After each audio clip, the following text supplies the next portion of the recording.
Good morning to all of you. Welcome back my YouTube channel. आप सब कैसे हैं? उम्मीद है कि आप सब भी बढ़िया होंगे और आप सब अपनी पढ़ाई भी बहुत अच्छे से कर रहे होंगे।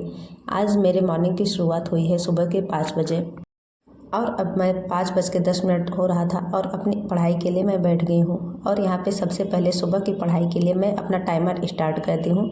और कल मैंने मध्यकालीन भारतीय इतिहास का अपना रिवीजन कर रही थी, तो उसमें थोड़ा सा रिवीजन बच गया था, तो उसी पे वहाँ मैंने फोल्ड करके रख दिया था और आज उसके आगे से उसे कंटिन्यू करूँगी। ये ब्लॉग है 9 मार्च का और 9 मार्च तक मैंने हिस्ट्री के अपने तीनों पार्ट का बहुत अच्छे से रिवीजन कर लिया है। और आज यानी कि मंडे से मैं अपना पॉलिटिकल साइंस का रिवीजन करूँगी। हालांकि मेरे पास एक कमेंट ये आया था कि मैं अपने पॉलिटिकल साइंस का भी टारगेट आप लोगों तक शेयर करूँ, तो आज तो थोड़ा सा मुश्किल हो गया, लेकिन कल के ब्लॉग में आपको पॉलिटिकल साइंस का कंप्लीट टारगेट मैं आप लोगों तक शेयर कर दूँगी।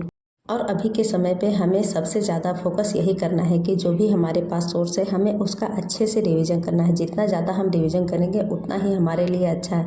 तो कोशिश यही करनी है कि ज़्यादा से ज़्यादा अभी रिवीजन पे फोकस करना है और रिवीजन के साथ पॉसिबल हो तो टॉपिक वाइज प्रैक्टिस शीट भी लगाते चलना है।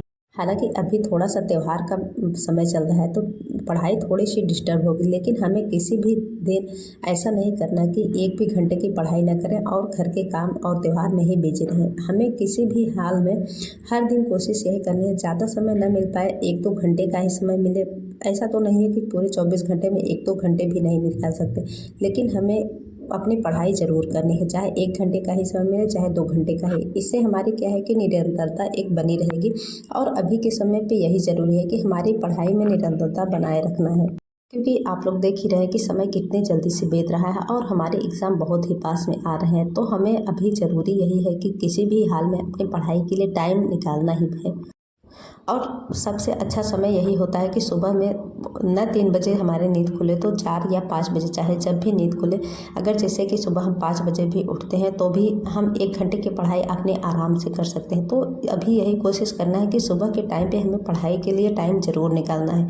जब सुबह की पढ़ाई हुई रहती तो फिर सारा दिन हमें टेंशन भी नहीं रहता है कि सारा दिन अगर ज़्यादा व्यस्त भी बीते तो भी हमारे माइंड में एक संतुष्टि रहती है कि हमने सुबह में थोड़ी बहुत अपनी पढ़ाई कर ली है।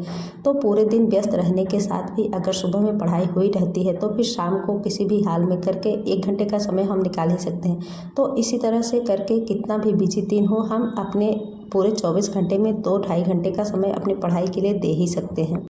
क्योंकि देखिए हम हाउसवाइफ हैं और हमारे ऊपर ही सबसे ज़्यादा जिम्मेदारियां होती हैं, तो हमें इन सारी जिम्मेदारियों को साथ में लेके चलते हुए भी अपनी पढ़ाई के लिए इसी तरह से टाइम मैनेज करना है। हमारे लिए अलग से टाइम मिलने वाला नहीं है। अगर हम ये सोचें कि हम अपने आज काम कर लेते हैं फिर इसके बाद कल हम इसका भरपाई कर देंगे तो फिर इससे थोड़ा सा मुश्किल हो जाएगा। हमें हर दिन का टारगेट उसी दिन कंप्लीट करने की कोशिश करनी है, क्योंकि क्या पता आगे आने वाला दिन इससे भी ज़्यादा व्यस्त रहे। तो इसीलिए कोशिश यही करनी है कि जो भी समय मिल रहा है उसी में हम पूरे 24 घंटे में अपनी पढ़ाई के लिए किसी भी तरह से समय निकालना बहुत ही ज़्यादा ज़रूरी है। और देखिए अभी सबसे बड़ी प्रॉब्लम ये हो रही है कि मौसम चेंज हो रहा है, तो इस टाइम में तो स्वास्थ्य की प्रॉब्लम भी बहुत ज़्यादा हो रही है, क्योंकि किसी दिन अच्छी खासी ठंडी लग रही है तो किसी दिन मौसम गर्म हो जा रहा है, तो फिर इसकी वजह से कोल्ड की प्रॉब्लम और फीवर ये सारी प्रॉब्लम बहुत ही ज़्यादा हो रही हैं। तो अगर हम अपना एक दिन इसी तरह से बेकार करते रहेंगे तो फिर किसी दिन हमारा स्वास्थ्य नहीं सही रहेगा, तो उस दिन भी हमारी पढ़ाई डिस्टर्ब हो जाएगी। तो यही सोच के चलना है कि आज का जो समय है यही हमारे लिए सबसे बेस्ट है। क्या पता कल क्या होगा, लेकिन आज के दिन को हमें बेहतर बनाना है। एक कमेंट मेरे पास आया था कि मैं अपने घर के काम और अपने 2 छोटे बच्चों के साथ अपनी पढ़ाई के लिए इतना टाइम कैसे देती हूँ, तो इसके बारे में आज मैं डिटेल में आप लोगों से चर्चा करूँगी।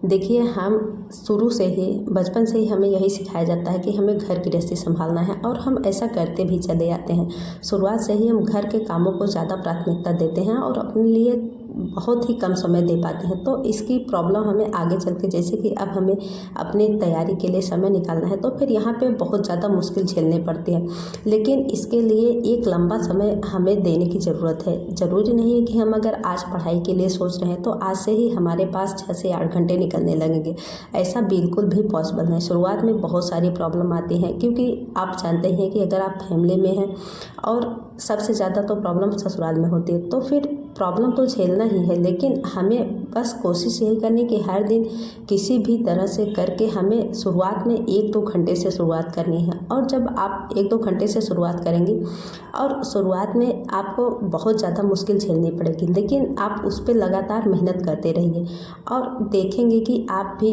1 महीने जाते जाते आप भी 5 से 6 घंटे का समय आराम से निकाल पाएंगे।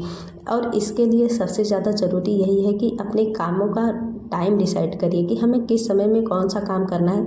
और ज़रूरी नहीं कि सारे काम एक ही साथ निपटाते हुए चलिए, कामों के बीच में थोड़ा थोड़ा सा टाइम निकालने की कोशिश करिए। और शुरुआत में मुश्किल होता है, लेकिन फिर जब थोड़ा थोड़ा समय की अपने बचत करके अपने पढ़ाई के लिए लगातार 1 घंटे नहीं, आधे घंटे, 20 मिनट जो भी समय मिले उसमें अपनी पढ़ाई करिए, तो एक समय ऐसा आएगा कि आप भी अपने पढ़ाई के लिए अच्छा टाइम निकाल सकती हैं।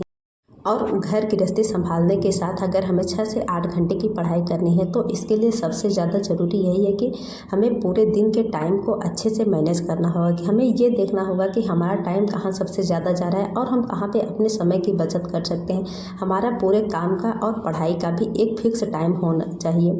तो इस तरह से पूरे दिन का जब आप हिसाब रखना शुरू कर देंगी, तो आप भी एक समय ऐसा पाएंगे कि आप अपने काम भी कर लेंगे, और अगर आपके बच्चे हैं तो बच्चों की भी देखभाल हो जाएगी और आप अपनी पढ़ाई के लिए भी समय निकाल पाएंगे।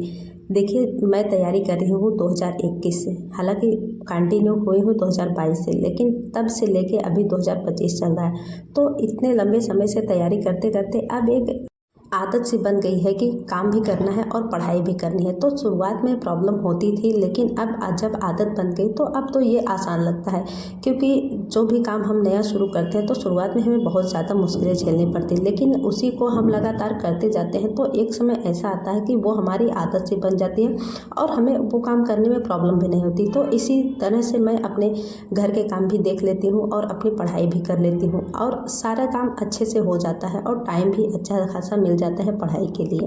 तो इसी तरह से अगर आप भी पढ़ाई करना चाहते हैं तो आप अपने पूरे 24 घंटे को अलग अलग पार्ट में डिवाइड करिए और देखिए कि आपका समय कहाँ पे जा रहा है। अपने समय की बचत करने की कोशिश करिए और उस समय को अपनी पढ़ाई के लिए लगाइए। उम्मीद है कि आपके डाउट क्लियर हो पाएंगे। बाकी आज के लिए इतना है, फिर मिलते हैं।